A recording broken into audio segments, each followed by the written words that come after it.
COVID-19 সংক্ৰমণৰ প্ৰতি লক্ষ্য ৰাখি দেশত সোমবাৰৰ পৰা পুনৰ আৰম্ভ হৈছে চতুৰ্থ পৰ্যায়ৰ লকডাউন। চতুৰ্থ পৰ্যায়ৰ লকডাউনৰ প্ৰথম দিনাই উজনি অসমৰ মৰাণৰ সমীপৰ ঔফুলীয়া চাহ বাগিচাত সংঘটিত হৈছে উত্তপ্ত পৰিস্থিতি।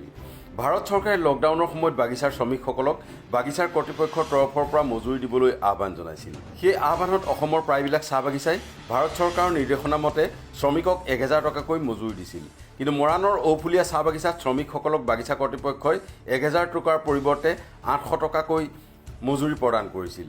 তদুপৰি প্ৰত্যেক শ্ৰমিকৰ ভৱিষ্যত নিধি 2016ৰ পৰা বাগিচা কৰ্তৃপক্ষই কৰ্তন কৰি ৰাখিছে যদিও ভৱিষ্যত নিধি একাউণ্টত আজি পৰ্যন্ত জমা দিয়া নাই বুলি অভিযোগ কৰিছে। তাৰ প্ৰতিবাদতে সোমবাৰে বাগিচাখনৰ কৰ্মচাৰীয়ে কাম বন্ধ কৰি প্ৰাপ্ত মজুৰি দাবীত বাগিচাৰ কাৰ্যালয় ঘেৰাও কৰি উত্তাল কৰি তোলে। আৰু মই এইখন বাগিচাৰ প্ৰাক্তন সম্পাদক বাগিচা ইউনিটৰ। বাগিচাত যেতিয়া কাম কৰিছোঁ আমাক যিটো প্ৰাপ্য সেই প্ৰাপ্য আমাক নিয়মিত ৰূপে পোৱাটো আমি বিচাৰোঁ। আৰু আজি এই লকডাউনৰ মাজত আজি আমাৰ উপকৰ্মচাৰীসকলৰ এটা যি দৰমহা থাকে, আজি পৰিমিত আমাৰ দৰমহাৰ যিটো যুক্তি বা যিটো আমি পাব লাগে সেই হিচাপে নোপোৱাৰ কাৰণে আমি নিজে দুখিত। আৰু তাৰে মাজৰ পৰা আমাক এই লকডাউনৰ ভিতৰত আমাক মাৰ্চ মাহৰ পৰা আমাৰ যিটো দৰমহা আমাক 70% কৰি আমাক দিয়াৰ ব্যৱস্থা মেনেজাৰে কৰিছে। তো সেই বিষয় লৈ আমি চবেই অৱগত আৰু আমাক দুখ লাগিছে যে আমি নিয়মিত ৰূপে আমি নিজৰ প্ৰাপ্যখিনি পোৱা নাই। সেই যিটো প্ৰাপ্য সেই সকলো যাতে আমাক নিয়মিত ৰূপে পালে আমাৰ একো আপত্তি নাই।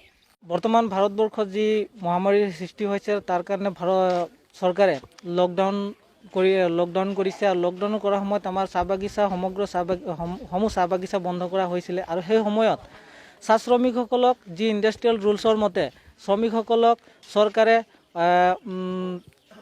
সম্পূৰ্ণ দৰমহাটো দিবৰ কাৰণে বাগিচা মালিক পক্ষক তেওঁ এটা নিৰ্দেশ জাৰি কৰিছিলে। আৰু সেই হিচাপে মালিক পক্ষই শ্ৰমিকসকলক সম্পূৰ্ণ দৰমহা দিব লাগিছিলে। কিন্তু তেওঁলোকে এইবিটা মালিক পক্ষই ইহঁতি আলোচনা কৰি তেওঁলোকে শ্ৰমিকসকলক তেওঁলোকে নিজৰ মতে তেওঁলোকে দৰমহাটো পইচা এটা দিছে। আৰু আমি জনামতে মৰাণ এবিটাৰ জোনৰ আণ্ডাৰত বাকী সকলোবোৰ চাহ বাগিচাতে 1000 টকাকৈ তেওঁলোকে দিছিলে। আৰু সেই সময়তে আমাৰ উফলীয়া চাহ বাগিচাত শ্ৰমিকসকলক 830 টকা, 820 টকা, 810 টকা এনেকুৱা ধৰণে পইচা দিছিলে। আৰু সেইটো সময়তে আমি গম পাই আটছাৰ হৈ আমি এটা সজাতি দলে আহি বাগিচাৰ পৰিচালকক আমি লগ ধৰিছিলোঁ আৰু তেখেতক কৈছিলোঁ যে অন্যান্য চাহ বাগিচাসমূহত 1000 টকাকৈ দিছে, আপুনি কিয় 830 টকা দিব লগা হৈছে? তো তেওঁ কৈছিলে যে মই প্ৰথমতে দিছোঁ মৰাণ জোনৰ ভিতৰতে মই প্ৰথম লকডাউনৰ পইচা দিছোঁ, গতিকে মোৰ অকণমান ভুল ত্ৰুটি হ'ব পাৰে। তো তাৰ কাৰণে মই আলোচনা কৰি এবিটাৰ লগত কথা পাতি SCMSৰ লগত কথা পাতি বাকীসমূহ যদি দিব লগা হয় নিশ্চয় দিম বুলি কৈছিলে। কিন্তু আজি শ্ৰমিকসকলে আমাৰ আটছাৰ সতীৰ্থসকলে SCMSৰ এইসকলে গৈ পেলাই লগ কৰাৰ পাছতে তেওঁ একেবাৰে দিব নোৱাৰা ধৰণৰ কথা কোৱাৰ কাৰণে আমি দুখ পাইছোঁ। আমি দাবী জনাইছোঁ যে যি ধৰণে শ্ৰমিকসকলক যি প্ৰাপ্য আৰু অধিকাৰ আৰু যেনেকৈ পাব লাগে তেনেকৈ দিয়াৰ অতি সোনকালে ব্যৱস্থা কৰিব লাগে। অন্যথা আমি পৰিস্থিতিৰ সাপেক্ষে আমি যেনেকৈ ধৰণে আমি যি ধৰণে কৰিব লাগে আমি যি কাৰ্যসূচী কৰিব লাগে আমি কৰি যাম। এইটো ঔফুলীয়া চাহ বাগিচা বৰ্মাযান্ত্ৰিক লিমিটেড। ইয়াত আমাৰ বহুতো শ্ৰমিক আছে। আমাৰ স্থায়ী শ্ৰমিক 750 আছে আৰু টেম্পৰী লগাই এইটো বাগিচাত আমাৰ 1100-1400 মান শ্ৰমিক আছে। আৰু বসবাস কৰা যদি হিচাপ কৰোঁ ভোটাৰ তালিকা মতে 2400 মান এইটো বাগিচাত আমি স্থায়ী হিচাপে আছোঁ। ইয়াত কথা এটা হ'ল যেতিয়া লকডাউন সময়ত বাগিচাৰ মালিক পক্ষ আৰু চৰকাৰৰ মাজত যিটো চুক্তি হৈছিলে আমি জনামতে যে বাগিচাসমূহৰ মালিক পক্ষই লকডাউনৰ এইটো পৰিৱেশ অনুপাতে উইকলি সপ্তাহত 500 টকা দিয়াৰ কথা এটা সিদ্ধান্ত কথা আমি অৱগত হৈছিলোঁ।